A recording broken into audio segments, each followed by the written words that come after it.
నమస్తే అండి, welcome to GRG TV. మొన్న విడుదలైనటువంటి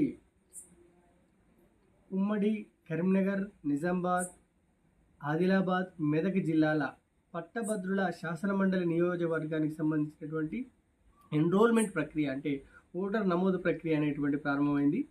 దాని గురించి చాలామంది విద్యార్థులు నాకు ఫోన్ చేయడం జరుగుతుంది.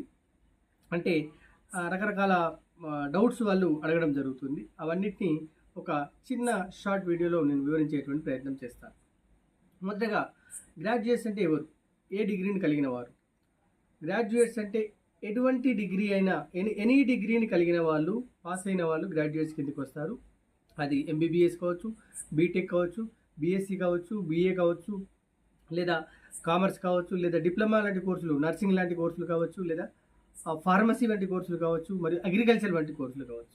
ఇవన్నీ కూడా డిగ్రీ కిందికి వస్తాయండి. ఇలాంటి డిగ్రీ పాస్ అయిన వాళ్ళందరూ కూడా శాసన మండలి పట్టభద్రుల ఎంఐజీకే నియోజకవర్గానికి ఓటర్గా నమోదు చేసుకోవడానికి అర్హులు. మళ్ళీ దాంట్లో కూడా కొంతమంది అడుగుతున్నారు, సార్ మరి నేను ఓపెన్లో డిగ్రీ చేశాను, అంబేద్కర్ ఓపెన్ యూనివర్సిటీలో చేశాను, నేను చేసుకోవచ్చు అండి. బ్రహ్మాండంగా చేసుకోవచ్చు. ఓపెన్ రెగ్యులర్ అనే సంబంధం లేకుండా ఏ గుర్తింపు పొందిన యూనివర్సిటీ నుంచి మీరు డిగ్రీ పట్టా పొందినా కూడా మీరు పట్టభద్రులుగానే పరిగణించబడతారు.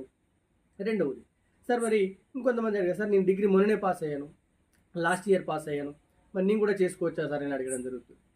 వాళ్ళకు చెప్పేది ఏంటంటే, లేదండి, దీనికి ఒక కట్ ఆఫ్ డేట్ అంటూ ఉంటుంది. అంటే 2025 మార్చి నాటికి జరగబోయేటువంటి ఎన్నికలు, అంటే ఈ నోటిఫికేషన్ అంటే ఓపెన్ ఎన్రోల్మెంట్ స్టార్ట్ అయింది కాబట్టి అప్పటి వరకు డిగ్రీ పూర్తయి 3 సంవత్సరాలు గడిచి ఉండాలి. కాబట్టి నవంబర్ 1, 2021 లోపు డిగ్రీ పూర్తయిన వాళ్ళు మాత్రమే అర్హులుగా ఉంటారు.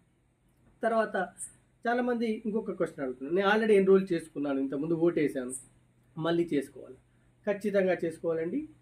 పట్టభద్రుల ఎమ్మెల్సీ ఎన్నికకు సంబంధించి ఎవ్రీ టైం, అంటే ప్రతిసారి కూడా ఫ్రెష్గా కొత్తగా ఎన్రోల్మెంట్ ప్రక్రియ స్టార్ట్ అవుతుంది. కాబట్టి అప్పుడు ఎన్రోల్ చేసుకున్న వాళ్ళు మాత్రమే ఆ ఓటర్ లిస్టులో చేర్చబడతారు. కాబట్టి ఇదివరకు చేసుకున్న వాళ్ళు కూడా మళ్ళీ చేసుకోవాలి. తర్వాత దీనికి ఏమేమి డాక్యుమెంట్స్ కావాలి, మనం ఏమేమి రిక్వైర్మెంట్స్ ఉంటాయని అడుగుతున్నారు. ఏమీ లేదండి, మీరు పట్టభద్రుల ఎమ్మెల్సీ కాబట్టి ఈ ఎన్నికకు సంబంధించి పట్టభద్రుడుగా ధృవీకరించేటువంటి ఒక మెమో లేదా ప్రొవిజనల్, మీ యొక్క ఆధార్ కార్డు, మీ యొక్క ఎపిక్ కార్డు, ఆల్రెడీ ఓటర్ నమోదు చేసుకునేటువంటి జనరల్ ఎలక్షన్లో ఉండేటువంటి ఎపిక్ కార్డు, ఎందుకంటే దాని మీద మీ ఓటర్ నెంబరు, తర్వాత పోలింగ్ బూత్ నెంబర్ అవన్నీ ఉంటాయి, సీరియల్ నెంబరు, తర్వాత ఒక పాస్పోర్ట్ ఫోటోగ్రాఫ్. ఇవి మనకు కావాల్సినటువంటి డాక్యుమెంట్స్. తర్వాత దీనికి ఏమైనా కట్ ఆఫ్ డేట్ ఉందా అని అడుగుతున్నారు. ఎస్, మనకి ఇప్పుడు వచ్చినటువంటి సిఇఓ తెలంగాణ ఎలక్షన్ కమిషన్ ఇచ్చినటువంటి నోటిఫికేషన్ ప్రకారము మనము నవంబర్ 6వ తారీఖులోగానే మనం ఓటర్గా నమోదు చేసుకోవడానికి అవకాశం ఉంది. తర్వాత ఆన్లైన్ ఆఫ్లైన్ అని అడుగుతున్నాం. రెండు పద్ధతుల్లో కూడా మనం చేసుకోవచ్చండి.